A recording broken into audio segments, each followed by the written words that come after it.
Hi everyone, आज हम discuss करेंगे क्लास 10th में फिजिक्स और चैप्टर है 11। पहले चैप्टर 12 था इलेक्ट्रिसिटी।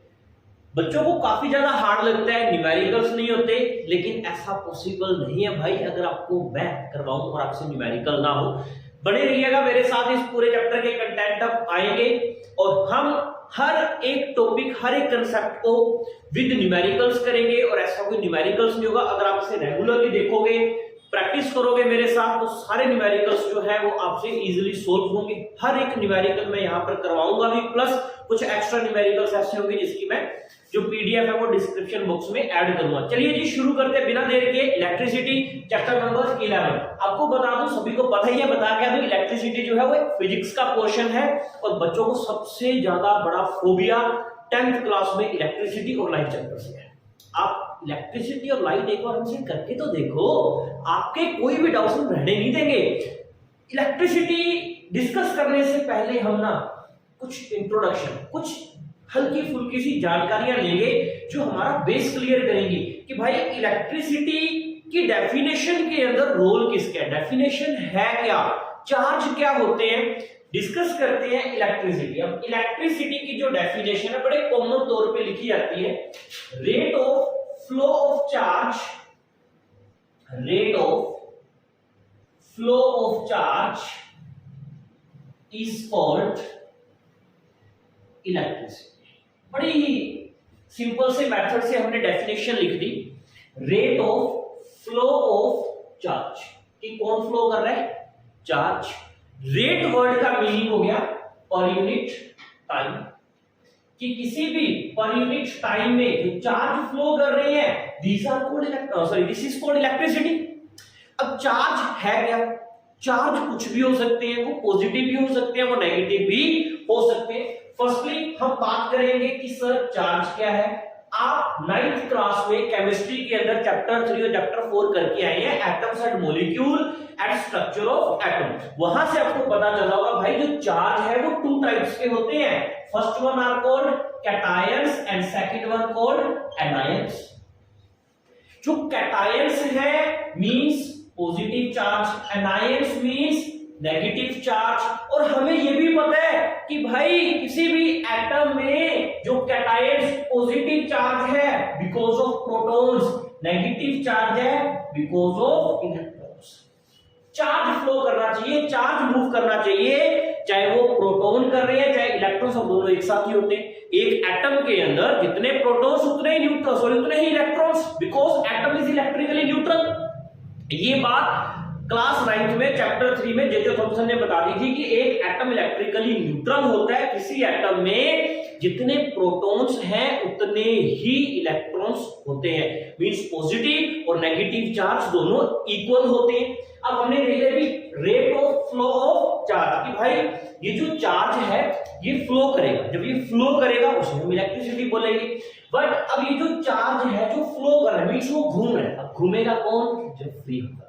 घूमेगा कौन? जो फ्री होगा। भाई एक बता, बड़ी स्ट्रिक्ट जॉब है, छुट्टियां उसे मिल नहीं रही, तो कहां से घूमने जाएगा? बड़ा कारोबार है या फैमिली को संभालना है, कहां से वो घूमने चला जाएगा? घूमेगा वो जो कौन है? फ्री है, जिसे मिले वेकेशन। सेम अब वायर के अंदर जब करंट फ्लो करेगा, rate of flow of charge, flow कौन करेगा? जो फ्री है। तो याद रखिएगा जो इलेक्ट्रिसिटी है वो हमेशा मेटल्स में फ्लो होती है। इसमें होती है मेटल्स में। अब ये भी आपने 9th क्लास में कर रखा है। मेटल्स क्या होते हैं? ऐसे एलिमेंट्स जिनकी पॉजिटिव वैलेंसी हो उसे हम मेटल्स बोलते हैं। ऐसे एलिमेंट्स जो इलेक्ट्रॉन्स को लॉस करते हैं उसे हम मेटल बोलते हैं। अब मेटल्स के एग्जांपल कौन से हो गए? Aluminium, copper, zinc, iron, mercury, lead, gold, silver, platinum, sodium, potassium, magnesium, calcium, etcetera etcetera etcetera. अब ये सारे मेटल्स हैं।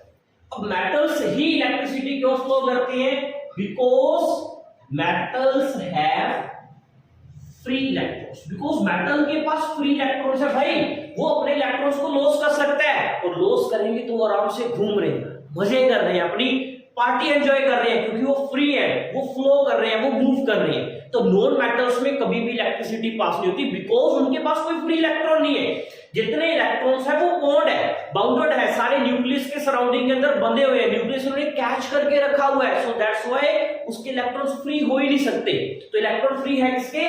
मेटल्स के। मेटल्स के इलेक्ट्रॉन फ्री है तो वो फ्लो कर रहे हैं, मूव कर रहे हैं, इसलिए मेटल्स जो है वो इलेक्ट्रिसिटी कंडक्ट करते हैं। अब इलेक्ट्रिसिटी सिर्फ कौन कंडक्ट करेगा? मेटल्स। इलेक्ट्रिसिटी की डेफिनेशन क्या है? Rate of flow of charge. Charge flow करेंगे उसे हम इलेक्ट्रिसिटी बोलेंगे।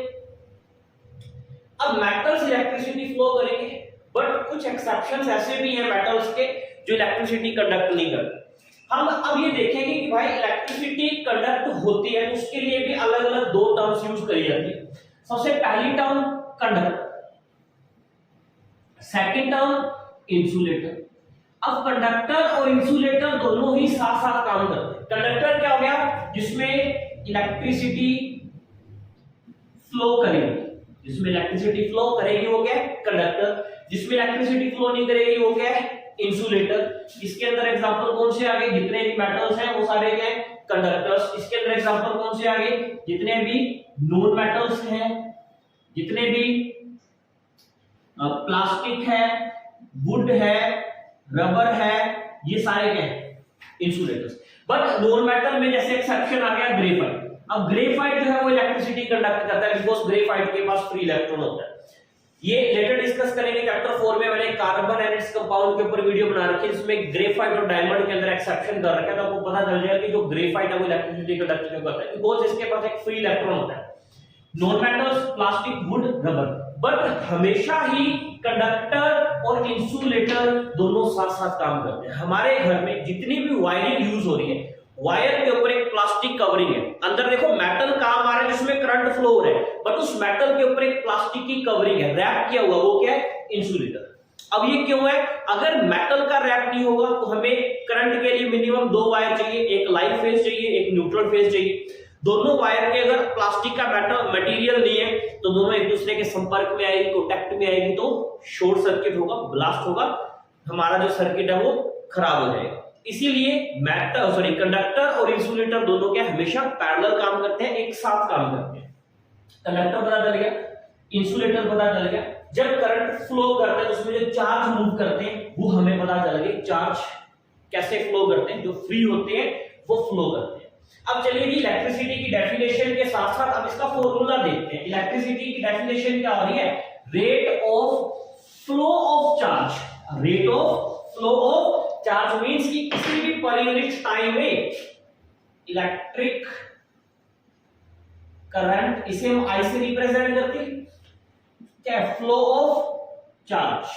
Flow of charge in per unit time means rate of flow of charge. Charge को हम एब्रिविएट करेंगे इस चैप्टर में क्यों से? टाइम को करेंगे टी से। ये कॉमन सी एक डेफिनेशन, एक फॉर्मूला है इलेक्ट्रिक करंट का। Electric current is equal to flow of charge upon में टाइम। या हम लिख सकते हैं current I, charge Q, time T. I is equal to Q by T. ये एक इलेक्ट्रिक करंट की डेफिनेशन और उसका एक सिंपल सा फॉर्मूला आ गया।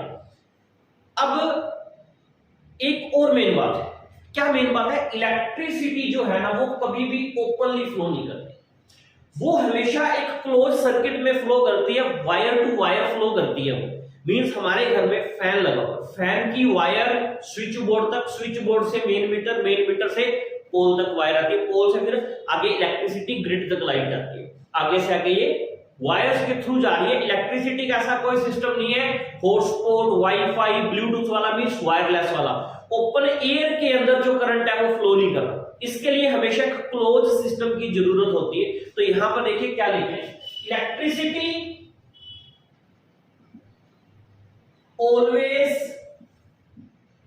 Flow in A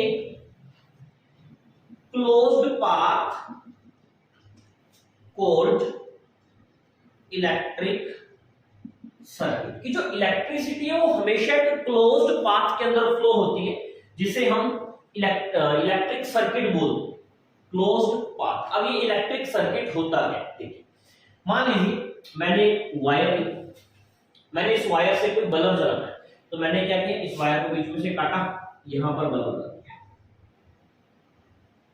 this is the bulb. अब बल्ब लगा दिया, अब देखो वायर के स्टैंड हो गए 2 ए बी, मींस एक लाइव वायर होगी इसमें करंट होगा, एक उसके साथ न्यूट्रल फेज होता है इसमें करंट नहीं होगा। अब इस दोनों वायर को मेरे को प्लग के अंदर लगाना पड़ेगा। मैंने क्या कर दिया, इसके अंदर एक एमीटर लगाया। अब ये एमीटर क्या है, ये एमीटर मेरे को बता रहा है कि भाई सर्किट में जो करंट आ रहा है कितनी अमाउंट का आ रहा है, कितने एम्पियर का आ रहा है। जैसे हमारे घर में एसी जैसा स्टेबलाइजर लगा होता है, स्टेबलाइजर में रीडिंग आ रही होती है, स्टेबलाइजर में कितनी वोल्टेज हो रही है, और उस स्टेबलाइजर में एम्पियर भी आता है कि कितने एम्पियर का करंट आ रहा है। आफ्टर दैट मैंने इसे प्लग में लगा दिया, positive terminal negative, positive negative, positive negative, और एक होती है हमारे घर में स्विच, ये ऑन है, अब इसमें से डॉट लगा देंगे तो ये ऑफ है, अब ये ऑन है। ये हमारा हो गया सर्किट रेडी। ये हमने बना दी battery, this is the positive negative, ये हमने बना दी की। दोबारा देखिए, ये अगर एक सिंगल बनता ना, बड़े वाला पॉजिटिव छोटे वाला नेगेटिव, इसे हम सेल बोलते हैं। अगर हम इनका कॉम्बिनेशन कर देंगे, बहुत सारे प्लस माइनस जोड़ देंगे, मींस कॉम्बिनेशन ऑफ सेल्स। अगर हम सेल्स का कॉम्बिनेशन कर देंगे तो उसे हम बोलेंगे बैटरी। ये हमने बैटरी बना दी, ये स्विच होगी, ये एमीटर हो गया, अब ये बल्ब। अब जब सर्किट से हम बल्ब को जोड़ दिया, हमने सर्किट को ऑन कर दिया, की को ऑन कर दिया, अब इसमें करंट दौड़ेगा। करंट कैसे फ्लो करेगा, करंट हमेशा ही पॉजिटिव टर्मिनल से स्टार्ट होगा, याद रखिएगा करंट हमेशा बड़े डंडे से स्टार्ट होगा और छोटे डंडे तक आएगा, पॉजिटिव टू नेगेटिव। अब पॉजिटिव क्या होता है, प्रोटॉन्स। पॉजिटिव क्या होता है, प्रोटॉन्स, मींस ये जो फ्लो हो रहा है ये किसका हो रहा है, प्रोटॉन्स का। हम लिखेंगे flow of protons, flow of protons जो एटम के सेंटर के अंदर प्रेजेंट हो रहे। अगर प्रोटॉन्स ऐसे फ्लो कर रहे हैं तो जो इलेक्ट्रॉन्स है वो उसके अपोजिट फ्लो करेंगे। ये जो फ्लो होगा ये किसका होगा, इलेक्ट्रॉन्स का होगा, flow of electrons, flow of. ये एक सर्किट है, जिस सर्किट के थ्रू करंट जो है वो पास होता है, मींस हम जो दो वायर लेते हैं, वायर्स के थ्रू करंट जाता है, उसमें चार्ज जोड़ते हैं, वो चार्ज कैसे मूव कर रहे हैं कि जो चार्ज है वो पॉजिटिव टू नेगेटिव टर्मिनल की तरफ आता है। हमेशा अगर कोई बैटरी लेते हैं या सेल लेके आते हैं, उसमें एक साइड प्लस लिखा होता है, एक साइड माइनस लिखा होता है, वो चार्ज की डायरेक्शन के अकॉर्डिंग होता है। चार्ज हमेशा पॉजिटिव टू नेगेटिव में फ्लो करेगा, क्लोज्ड सर्किट के अंदर फ्लो करता है, और इस क्लोज्ड सर्किट को हम बोलते हैं, सॉरी क्लोज्ड पाथ को हम बोलते हैं एक इलेक्ट्रिक सर्किट। ये सर्किट भी आप लोगों को पता होना चाहिए कि कैसे इसे बनाया जाता है, क्या इसका फंडामेंटल होता है। मींस कोई भी अप्लायंस जब हम इस जोड़ते हैं, इसके साथ कनेक्ट करते हैं, तो दो पॉइंट निकलने चाहिए, ए एंड बी। अब ये एक वायर है, अब इस वायर को आगे हमने जोड़ के यहाँ पर प्लग के अंदर इंसर्ट किया है और करंट फ्लो हो रहा है। एक पॉजिटिव वायर है और एक नेगेटिव वायर। हमेशा दो वायर्स होती हैं, एक पॉजिटिव वायर और एक नेगेटिव, फिर हम प्लग को इंसर्ट कर देते हैं आगे स्विच बोर्ड के अंदर। तो आपको ये पता होना चाहिए। अब वापस आते हैं इसी फॉर्मूले के ऊपर, electric current is equal to flow of charge in per unit time, कि किसी भी पर यूनिट टाइम में जो चार्ज है वो फ्लो होता है। बट ये एक फॉर्मूला हमारे पास निकल के आ गया। हमें इस चैप्टर में ना थोड़ी छोटी छोटी बातें ध्यान में रखनी है। क्या ध्यान रखनी है, हम लिखेंगे कि जो आई है, हमने ऊपर देख लिया, एब्रीविएट कर दिया कि भाई वो इलेक्ट्रिक करंट है। हमने क्यू को भी देख लिया कि वो इलेक्ट्रिक चार्ज है, मैंने ब्रैकेट में लिख दिया उसे। हमने टी को भी लिख दिया कि वो टाइम। लेकिन एग्जाम के अंदर ना हमें इसकी एसआई यूनिट से आइडेंटिफाई करना होता है कि हमें न्यूमेरिकल डिजिट के अंदर गिवन क्या है, दे क्या रखा है, तो हमें इसकी एसआई यूनिट जो है वो पता होनी चाहिए। SI unit systematic international unit होती है जो वर्ल्ड वाइड यूज की जाती है। इलेक्ट्रिक करंट की एसआई यूनिट होती है एम्पियर। तो इस चैप्टर में कभी भी किसी डिजिट के आगे हमें ए लिखा मिले, like 10A 1A 5A, means ये एक एम्पियर है, हमें करंट की वैल्यू दे रखी है आई। चार्ज की एसआई यूनिट होती है कोलंबस, लिखते कोलंबस है लेकिन इसे बोलते कूलाम है, या इसे सी। और अगर हमें जैसे 1000C 100C 50C मींस ये क्या है, चार्ज की वैल्यू गिवन है। और टाइम जो है इसकी एसआई यूनिट होती है सेकंड, और ये आप सभी को पता ही है 1 मिनट के अंदर 60 सेकंड होते हैं और 1 आवर के अंदर 3600 36 सेकंड प्रेजेंट होते हैं। तो ये हमने एक इलेक्ट्रिक करंट की डेफिनेशन करी है। इलेक्ट्रिक करंट की डेफिनेशन होगी rate of flow of charge in per unit time. आई क्या होता है, क्यू क्या होता है, टी क्या होता है। अब जो टी है, जो टाइम है, वो आपको मिनट में, आर में मिलता है, तो आप उसे सेकंड में कन्वर्ट कर सकते हो। बड़े रेयर केस है, ऐसा कभी होता नहीं। अगर आपको एम्पियर में कुछ और डिजिट मिल जाए, लाइक मिली एम्पियर या माइक्रो एम्पियर मिल जाए, तो आप उसे एम्पियर में कैसे कन्वर्ट करेंगे। एक आधा क्वेश्चन आया हुआ है, और एक्स्ट्रा बुक के जो क्वेश्चंस होंगे मैं आपको पीडीएफ भेजूंगा जो डिस्क्रिप्शन बॉक्स में, उसमें हो सकता है कि ऐसा भी क्वेश्चन आपको मिल जाए। अगर हम बात करें मिली एम्पियर की, और अगर हम बात करें माइक्रो एम्पियर, तो अगर हमें मिली एम्पियर मिलता है तो हम क्या करते हैं 10⁻³ से मल्टीप्लाई करके उसे एम्पियर में कन्वर्ट कर लेते हैं। अगर माइक्रो मिलता है तो 10⁻⁻6 मींस जो मिली एम्पियर है उसमें हम क्या करेंगे 1000 से डिवाइड करेंगे, और अगर हमें ये मिलता है तो हम क्या करते हैं 10 लाख से डिवाइड करते हैं एम्पियर के अंदर कन्वर्ट करने के लिए। तो मैंने डिवाइड में नहीं लिखा, -6 और -3 लगा दी, ताकि आपकी जो कैलकुलेशन है वो इजी हो सके। इन्हें आप बाद में सोल्व कर सकते हैं या न्यूमेरिकल के अंदर आप एज इट इज से छोड़ सकते हैं, लास्ट में डिजिट लगा के छोड़ दीजिएगा, जो भी आपको पूछा जाएगा तो भी आपका आंसर सही माना जाएगा। इलेक्ट्रिक करंट की डेफिनेशन हो गई, एसआई यूनिट हो गई, और अब यहां से जैसे हमने देखा चार्ज, अब चार्ज में हमें प्रोटॉन भी पूछे जा सकते हैं, इलेक्ट्रॉन भी पूछे जा सकते हैं। ये सिर्फ एक ही क्वेश्चन के अंदर ऐसा आता है कि अगर हमसे नंबर ऑफ इलेक्ट्रॉन्स या नंबर ऑफ प्रोटॉन्स पूछे जाए तो हमें क्या करना होगा। तो आप लोगों को सबसे पहले एक वैल्यू का रट्टा मारना होगा, वो वैल्यू है चार्ज ऑफ इलेक्ट्रॉन, कि किसी भी एक इलेक्ट्रॉन के ऊपर चार्ज कितना होता है, तो 1.6 × 10⁻⁻90 कूलम, ये एक इलेक्ट्रॉन के ऊपर चार्ज होता है। अब इलेक्ट्रॉन के ऊपर चार्ज कैलकुलेट करना है, तो सॉरी चार्ज को हमने निकाल दिया। अगर हमें नंबर ऑफ इलेक्ट्रॉन्स कैलकुलेट करने आते हैं तो उसका एक फॉर्मूला होता है, वो होता है Q = NE, Q = NE। यहां पर ये जो Q आया, तो Q तो हमें पता ही है कि ये चार्ज हो गया, N मींस हो गया नंबर ऑफ इलेक्ट्रॉन्स, ये मैं न्यूमेरिकल कराऊंगा आपको। E हो गया चार्ज ऑफ इलेक्ट्रॉन या चार्ज ऑन इलेक्ट्रॉन। तो ये फॉर्मूला काफी इंपॉर्टेंट है, बच्चों को समझ में नहीं आता है कि एनसीईआरटी बुक में क्वेश्चन है हमें नंबर ऑफ इलेक्ट्रॉन्स कैलकुलेट करने हैं, तो N = Q/E का यूज किया हुआ उसमें, ये फॉर्मूला लगा है। बच्चों को सॉल्व नहीं करना आ रहा, किस तरीके से उसका आंसर लिखेंगे, तो ये कुछ छोटी-छोटी बातें हैं जो बच्चों को नहीं पता चलती। सो दैट्स व्हाई बच्चों को ये चैप्टर हार्ड लगता है, न्यूमेरिकल्स हो नहीं पाते, लेकिन हम इसे बहुत ही ज्यादा इजी बनाने वाले हैं। बड़े सिंपल वे से, इजी ट्रिक्स से हम इस चैप्टर को सॉल्व करने वाले हैं। हमने इलेक्ट्रिक करंट की डेफिनेशन कर ली, इसके कुछ फॉर्मूले कर लिए, एसआई यूनिट कर ली। अब इसके एक सेकंड स्टेप के अंदर हम एंटर करते हैं और उसे हम बोलते हैं इलेक्ट्रिक पोटेंशियल। पहले इलेक्ट्रिक पोटेंशियल करते हैं, फिर अपने ओम्स लॉ करेंगे। ओम्स लॉ के बाद हम कुछ क्वेश्चंस डिस्कस करेंगे, बिकॉज एक दो टॉपिक होने चाहिए ताकि पूरा वीडियो बन सके कि हम कुछ एनसीईआरटी क्वेश्चंस कर रहे हैं। तो ये कर लिया। अब इलेक्ट्रिक पोटेंशियल और ओम्स लॉ जो है वो हम नेक्स्ट वीडियो के अंदर डिस्कस करेंगे। तब तक के लिए थैंक यू।